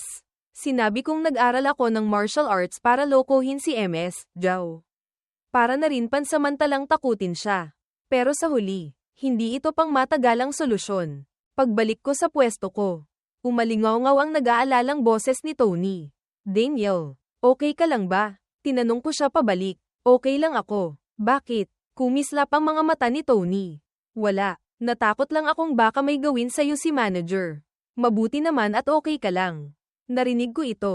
Ngumiti ako. Tony, kung tatawagin ka ni manager nang kayo lang sa opisina, mag-ingat ka ha. Puno ng pagkalito ang mukha ni Tony. Ha, mag-ingat sa ano? Bumantong hininga ako. Pakiramdam ko hindi mabuting tao si manager. Basta't mag-ingat ka na lang. Huwag kang magpapapi. Tumango si Tony. Sakto naman. Lumabas si MS, Zhao. Agad akong bumalik sa pwesto ko. Paglabas ni MS, Zhao mula sa opisina. Huminto ang tingin niya sa pwesto ko ng ilang segundo. Tapos isang malamig na ngiti ang sumilay sa gilid ng labi niya. Lumapit siya sa pwesto ng isang lalaki. Nagsabi ng ilang salita, tapos masayang umalis. Iniisip ko pa kung bakit ganoon kaabala ang sales department. Pero bakit ako ang pinaka-relax? Biglang may tumayong lalaki sa tabi ng mesa ko. Ikaw, kumuha ka ng ilang dokumento mula sa file room. Akala ko sa wakas ay may gagawin na ako kaya tumango ako. Sumunod ako sa lalaki papunta sa file room para kumuha ng mga dokumento. Makalipas ang 10 ilang minuto, bumalik akong may yakap na malaking tumpok ng dokumento. Napakataas at mabigat ng kahon. Pero walang balak tumulong ang lalaking iyon. Ganoon kalaking kahon. Ako lang ang mag-isang babuhat. Mabuti na lang at nakagawa na ako ng maraming mabibigat na trabaho dati. Pagkatapos madala ang mga dokumento, ibinigay ng lalaki ang susunod na utos, bago matapos ang oras ng trabaho. Kailangan kong ayusin ng maayos ang mga dokumentong kinuha ko kanina. Tiningnan ko ang malaking kahon ng dokumento. Tapos ang lalaking malamig ang mukha. Lahat, malamig ang boses ng lalaki. Oo, hindi pwedeng umuwi hanggat hindi natatapos ayusin lahat. Hindi na ako nagtanong pa. Tahimik na nagsimulang magtrabaho. Dahil hindi pa ako pamilyar sa trabaho. Napakabagal ng progreso ko. Kumpara kina John at Tony na relax lang sa tabi. Sobrang abala ko talaga. Ilang beses na akmang tutulong si Tony pero laging iniinsulto ni John. Nakita ko ito. Diretsong tinanggihan ko ang mabuting intensyon ni Tony. At si Tony, mabilis ding nagkaroon ng sariling gawain. Pero puro utos lang na tumakbo rito at doon. Tiningnan ko ulit si John. Walang tumatawag sa kanya para tumulong. Kung hindi siya naglalaro, nanunood siya ng football. Kumpara sa akin, si John ay hindi mukhang nagtatrabaho kundi parang pumapasok lang para magpalipas ng oras. Sobrang abala ko. Wala akong oras para pansinin ang iba. Kahit kumain ng tanghalian ay wala akong oras. Lumitaw ang pag-aalala sa mukha ni Tony. Daniel, gusto mo bang dalhan kita ng tinapay o ano? Tumango ako bilang pasasalamat. Sige, salamat kung ganun. Tony, halos lahat ng tao sa opisina ay nakaalis na. Abala pa rin ako sa pwesto ko. Paglabas ni MS, Zhao mula sa opisina. Nakita niya ang eksenang ito. Tumaas ang gilid ng labi niya. Daniel, dahil hindi ka marunong sumunod. Bago matapos ang probationary period, tingnan natin kung paano kita pahihirapan. Sisiguraduhin kung susunod ka sa akin at sisisipsip sa akin. Sa wakas, natapos ko rin. Naayos ko ang isang kahon ng dokumento bago matapos ang oras ng trabaho. Nakahinga ako ng maluwag. Ang lalaking nagutos sa aking mag-ayos ng dokumento kaninang umaga ay nakaupo pa rin sa kanyang desk. Diretsyong binuhat ko ang mga dokumento papunta sa kanya. Naayos ko na ang mga dokumento. Oras na. Uuwi na ako. Pagkasabi niyon, hindi ko binigyan ng pagkakataon ang lalaking katrabaho na magsalita. Diretsyong bumalik ako sa pwesto ko. Pagkatapos magligpit ng gamit, umalis na ako ng kumpanya. Ang lalaking katrabaho ay puno ng hindi makapaniwalang itsura. Binuklat-baklat niya ang mga dokumento. Nalaman niyang naayos ko nga lahat at napakaayos pa ng pagkakaayos. Kahit sadyang maghanap ng mali, wala siyang makitang kahit kaunting pagkakamali. Sinadya ni MS, Zhao na maghintay sa opisina ngayon. Para lang makita ang itsura ni Daniel na may iwan para mag-overtime. Pero paglabas niya ng opisina, maaga na akong nakaalis. Agad na nagdilim ang mukha niya. Nasaan si Daniel?